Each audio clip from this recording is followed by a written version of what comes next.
And now we'll continue with the last two talks today. So first we have Adolfo, who's going to tell us about unsolvable matrix model for BPS color.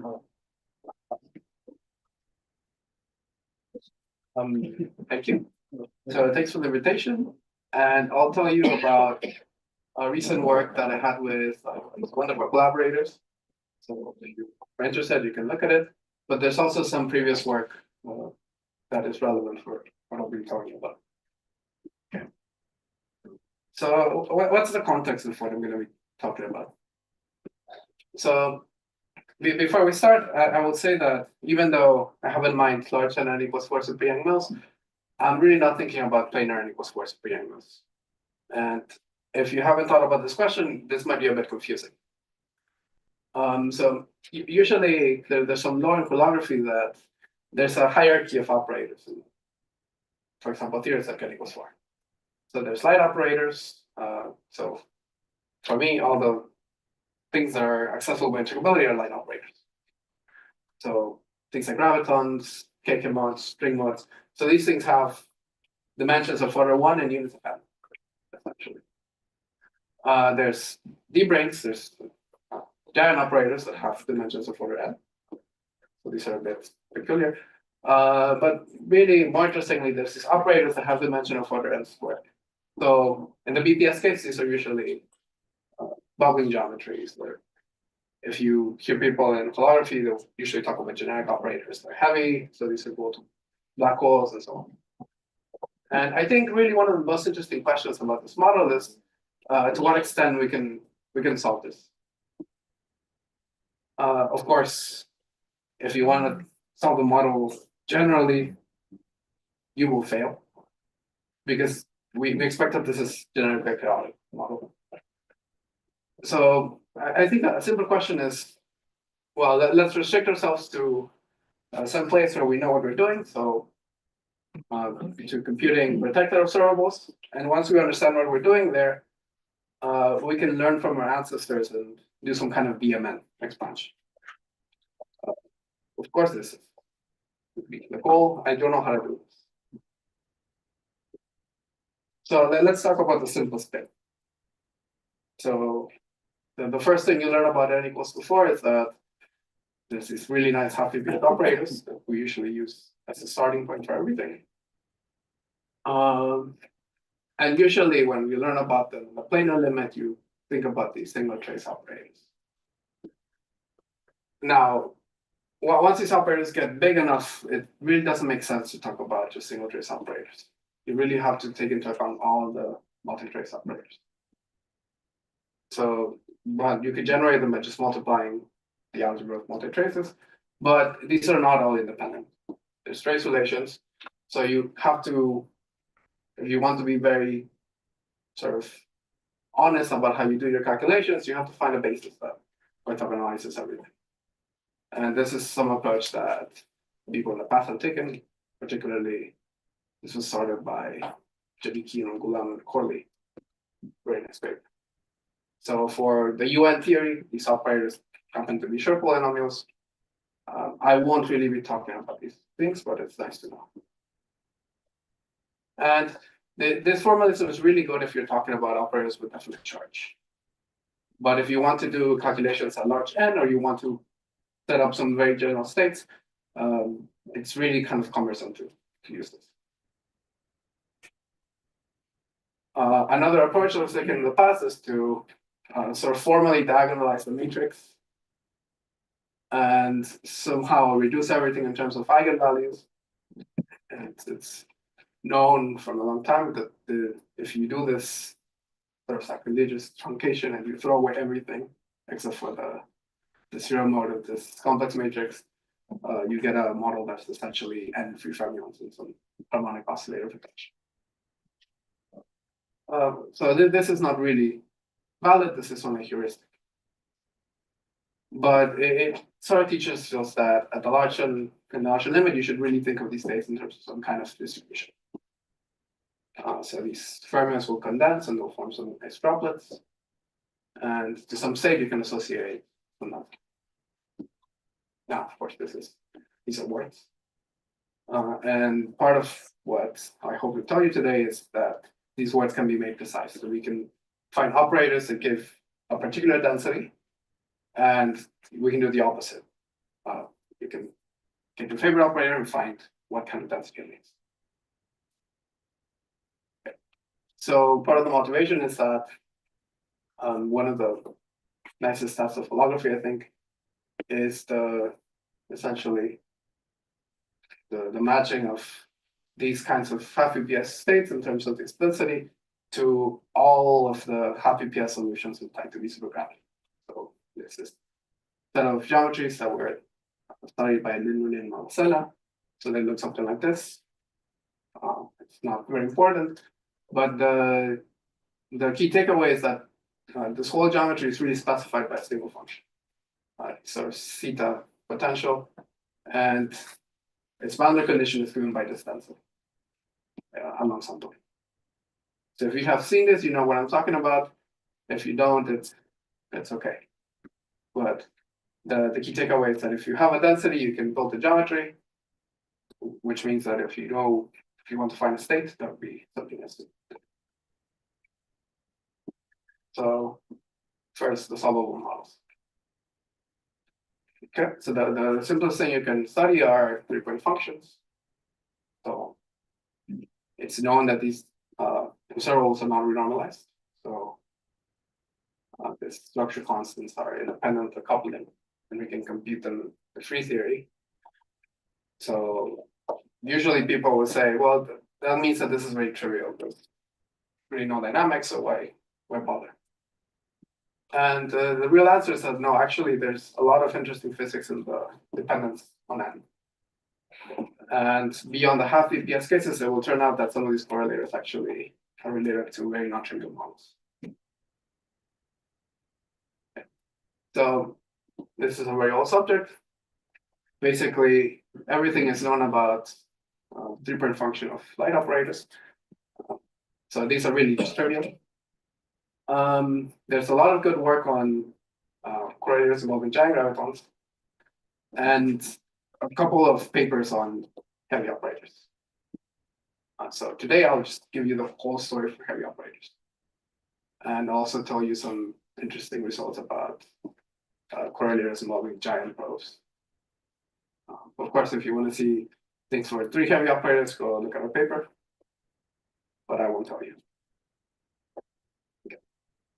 And the trick is to, well, you're doing a free theory calculation, so you should figure out how to do the combinatorics in a smart way. And I think that the smart way is to write it as some kind of matrix model. So now these C's are not fields, but they're just matrices. And the idea is to come up with a matrix model that has the right combinatorics as the free field with contractions.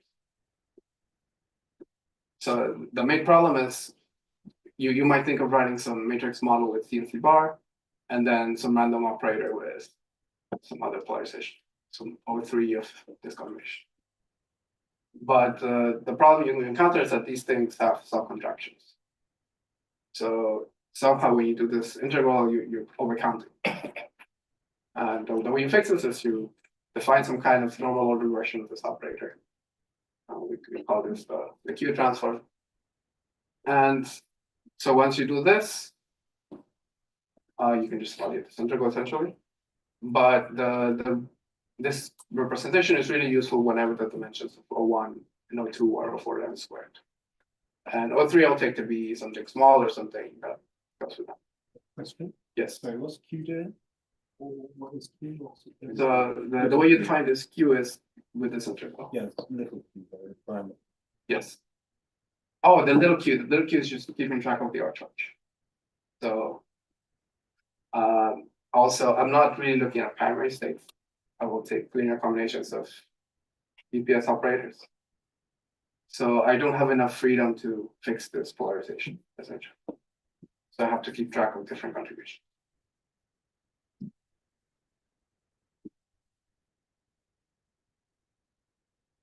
So, okay, let's forget about this third operator. If you just look at 2-point functions, this can be reduced to a very well-known model, this Genevric ensembles. So a large n, we know how to solve them. So this is an integral. You can approximate it using the saddle point approximation. And the equations of motion essentially tell you that the density of eigenvalues have to be constant in some domain. And the problem is, well, given some potential, what's the shape of this domain?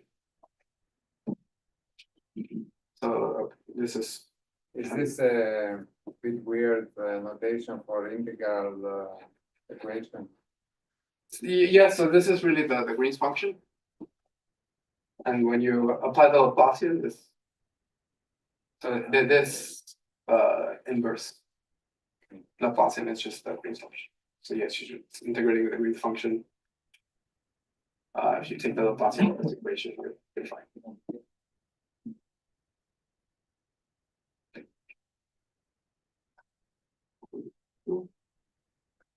So this is a well-known problem. This is known as the Laplacian growth problem. Is the dot bigger? Is the what? Is the dot bigger? Yes, the dot got bigger. Okay. It will change shape as we go along. Keep me awake. Yes, and so the main takeaway of the story of this Laplace growth story is that you only need the holomorphic moments of this shape to reconstruct it. And that was something that really helped. Okay, so usually this Laplace growth story is studied in the context of polynomial potentials and things like that. But the first interesting example that we encounter comes from some states that we were studying, that were introduced by Bernstein and one of my collaborators, Shannon, back in 21. So we call these BPS coherent states because they're coherent state and they have BPS. And the issue with these is that they don't lead to nice polynomial potentials in this matrix model, but some very complicated determinants. So for a long time, this made it seem as if these things were not very useful because we couldn't really figure out what the shape of the distribution of eigenvalues would be. So, okay, these coherent states have a property that if you apply any kind of operator that's not a holomorphic on them, by the coherent state property, it just gets replaced by a function. So this is just like usual harmonic oscillator coherent state. So taking what I told you about the saddle point and this coherent state condition actually lets us fix it. So if I take the expectation value of any kind of holomorphic quantity, I know from the larger limit that this has to be approximated by an integral over some density. But the coherent state condition tells me that it's some kind of sum over coherent state parameters. So if you take this equation, everything is holomorphic, so you can take it to the boundary of the domain. This tells you that inside the domain, there's poles at these positions. And actually, this is basically enough to fix the shape. So for example, you can take the simplest kind of distribution. You split your eigenvalues into two lumps and you put them at some position. And you take the center of mass to be 0. So the moments are given by this. And that's the answer. So it's given by some algebraic curve. So this is the radius as a function of the polar angle. And it turns out that this was actually studied before in a paper with Skinner's and Taylor. So they really were trying to work very hard to find an operator that gives this geometry, because to them it seemed like the simplest information. So that's the answer. So what does this thing look like? If you take alpha to 0, it's the dot. But then as you start to make alpha bigger, it basically splits into two dots. So the point is we have full control over the state. We can put these dots wherever we want, we can change the shape. And in general, well, I can take more complicated superpositions of these coherent states. That's equivalent to putting some potential for the coherent state parameters. And once I know the distribution of these coherent state parameters, I can make your guess for this Schwartz map for the shape of the boundary. And by matching boundary conditions, I can fully specify the domain. And there are well-known theorems, for example, there's this times review, that these quadrature domains are dense in the set of all domains. So in principle, any shape can be reconstructed in this way. So this solves the problem. If you have a shape, you can approximate it by these quadrature domains, and then I can cook you up some coherent state that precisely gets you that geometry. Okay. So what can we do with this information? So once I have the background, I can compute basically every single light probe. So we can generate this Q transform of the single trace operators to basically any order that you want. But here's the first 10 of them. And not only this, so this is the single trace parts. I can generate for you the multi-trace parts, the correctors. And you expand in this parameter Q that keeps track of the charge. You make sure that you normalize your operator correctly, and you look at what Scanners and Taylor get, and you match exactly, which should be expected.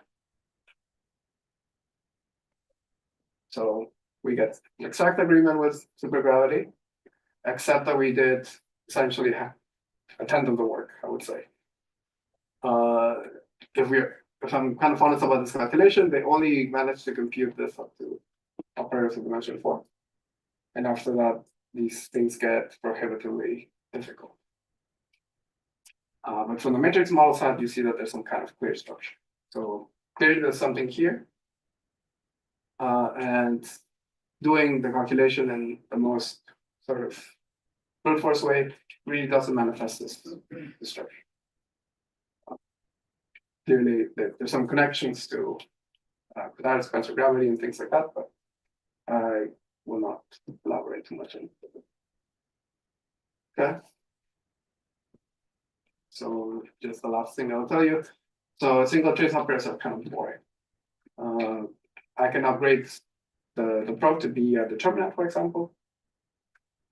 So this is the normal order version of a determinant. And you plug it into the matrix model, and you get some kind of expression like this. And so it's a nice integral of some functions, and these functions satisfy a recursion formula. And if you've looked at these kinds of things for a long time, you realize that this is a recursion formula for no problem formula. So, for example, if you take the background to be determinant e to the k, we get an exact answer for this correlator. So this is a prediction for supergravity. Now this goes against all the philosophy I was telling you about with these densities. So there's actually a better way of doing this calculation using saddle point approximation. So if instead we use the saddle point approximation, we can get a very nice asymptotics for this result. So this would be nice to do in gravity, for example. And the important thing is that these things actually grow with them. So and they grow exponentially, so you should expect that there's some kind of D3 rain instanton effect that's been encoded in. Okay. So I'm not going to tell you about the unsolvable models because they're unsolvable.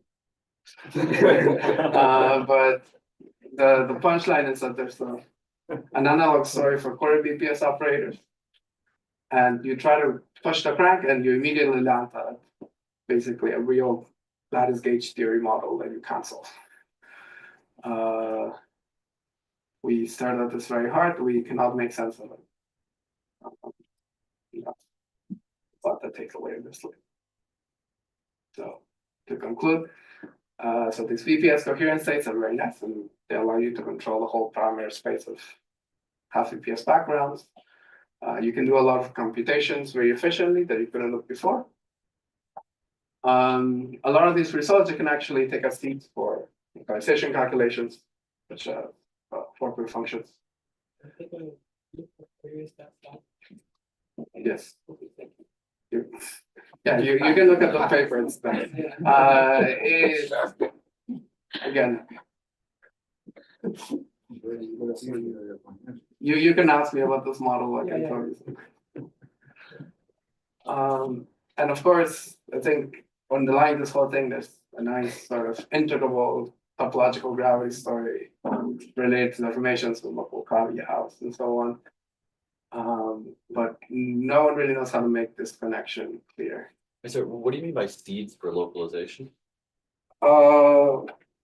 We can talk about it.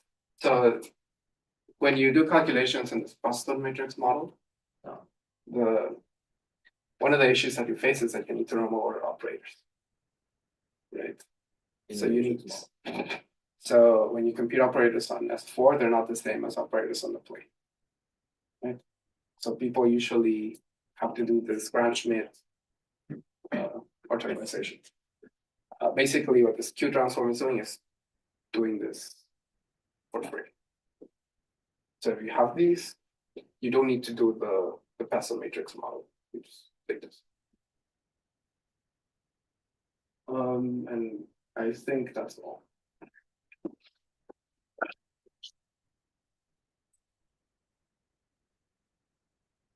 There's time for one or two questions. Could you say a little bit more about how this is related to this topological geometric sector? Yes. So there's a sense in which this chiral algebra is dual to the B model on SL2C. So for sure that has been checked at the level of small deformations and it works. But this sort of implies that you should be able to do large deformations, so you should be able to do back reaction. I don't know how to do that. I asked Dominic Ayoto, he doesn't really know how to do it. But if you know this story of digraph and Buffa, this is really similar. Except that somehow the digraph Buffa story is restricted to the simplest kind of correlators that we have. So sort of like extreme. So it would be nice to make sense of it. There definitely is a connection. Any other questions? No, let's thank the speaker again.